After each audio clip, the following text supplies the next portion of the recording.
আলুঘাটি, বগুড়ার বিখ্যাত আলুঘাটি। বগুড়ার বিখ্যাত যে আলুঘাটি আপনারা একবার যারা খেয়েছেন তারা কিন্তু বারবার খেতে চাইবেন। আর এই শীতে বগুড়ার বিখ্যাত আলুঘাটি একবার অবশ্যই খেয়ে দেখবেন, না খেলে কিন্তু এর স্বাদ বুঝতেই পারবেন না। আজকের আলুঘাটি আমি প্রথমে কিন্তু অফ ক্যামেরায় আগে থেকেই বেশি পরিমাণ পানি দিয়ে আলুগুলোকে সিদ্ধ করে নিয়েছি। আর অবশ্যই বগুড়ার বিখ্যাত আলুঘাটি করার জন্য অবশ্যই নতুন আলু ব্যবহার করতে হবে। আমি একটু লালচে টাইপের আলুগুলো আছে মাঝারি সাইজের, এখানে প্রায় 500 গ্রামের মতো আলুগুলোকে খুব বেশি পানি দিয়ে ঢাকনা দিয়ে ঢেকে ফুটিয়ে নিয়ে ঠান্ডা করে নিব অফ ক্যামেরায়। এখন যেহেতু আলুঘাটি অবশ্যই গরুর মাংস এখানে লাগবে, আমি এখানে প্রায় আধা কেজি থেকে একটু বেশি, মোটামুটি 500 গ্রামের থেকে একটু বেশি আমি গরুর মাংস নিয়েছি। আর এই মাংসগুলো কিন্তু হাড় চর্বি সহ নিতে হবে। আর মাংসগুলো কিন্তু আমি খুব বড় বড় সাইজ করে কেটেছি।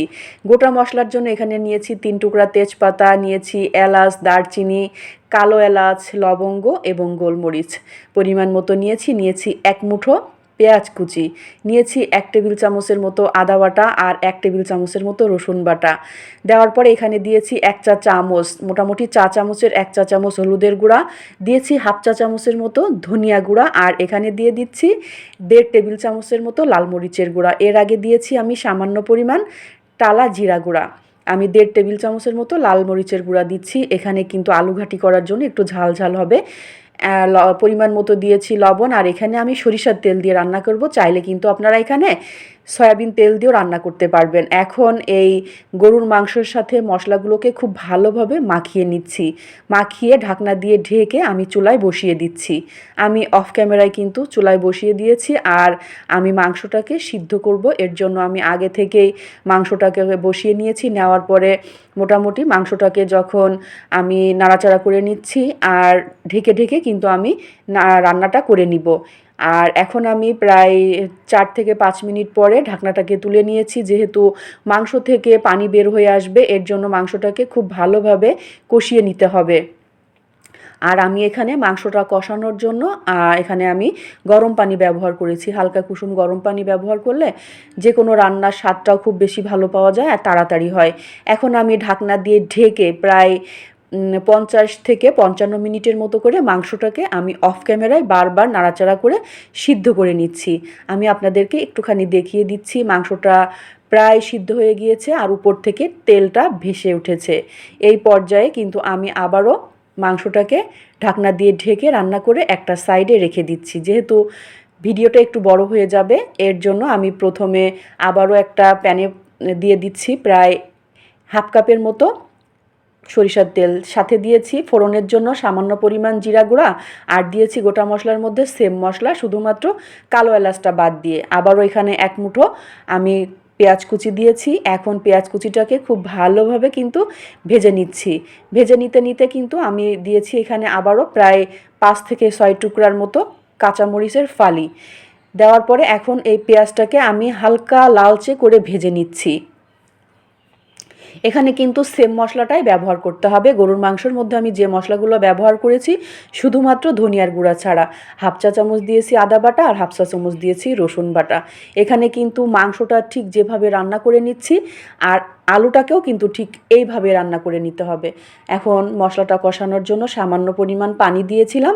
দেওয়ার পর এখানে দিয়েছি হাফ চা চামচ হলুদের গুঁড়া, হাফ চা চামচ লাল মরিচের গুঁড়া, দিয়েছি এখানে হাফ চা চামচের একটু বেশি জিরা গুঁড়া। দেওয়ার পরে এখন এই মশলাটাকে কিন্তু খুব ভালোভাবে কষাতে হবে। আর আপনারা কিন্তু খেয়াল রাখবেন, মশলা যত ভালো বেশি করে কষাবেন ঠিক আপনার স্বাদটাও ঠিক সেরকম পাবেন। যে কোনো রান্নার স্বাদ পেতে কিন্তু আপনাকে অবশ্যই মশলাটাকে খুব ভালোভাবে কষিয়ে নিতে হবে। আমি ঢাকনা দিয়ে ঢেকে বারবার কিন্তু মশলাটাকে খুব ভালোভাবে কষিয়ে নিচ্ছি, যেন মশলার ফ্লেভারটা বের না হতে পারে। এখন মশলাটাকে খুব ভালোভাবে কষিয়ে নেওয়ার পরে এখানে দিয়ে দিচ্ছি আমি স্বাদমতো লবণ। যেহেতু আমি মাংস রান্নাতে স্বাদমতো লবণ দিয়েছি, আলু ঘাটিটা করার জন্য কিন্তু স্বাদমতো আপনাকে এখানে লবণটা ব্যবহার করতে হবে।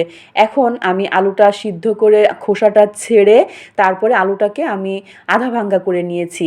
এখন আপনি যেরকম করে মাংসটা রান্না করেছেন ঠিক আলুটাকেও এইভাবে রান্না করে নিতে হবে। একটু সময় নিয়ে ধৈর্য ধরে আমি এই আলুটাকে মোটামুটি আধা ভাঙ্গা করে নিয়েছি। রান্না করতে করতে কিছুটা আলু ভেঙে যাবে।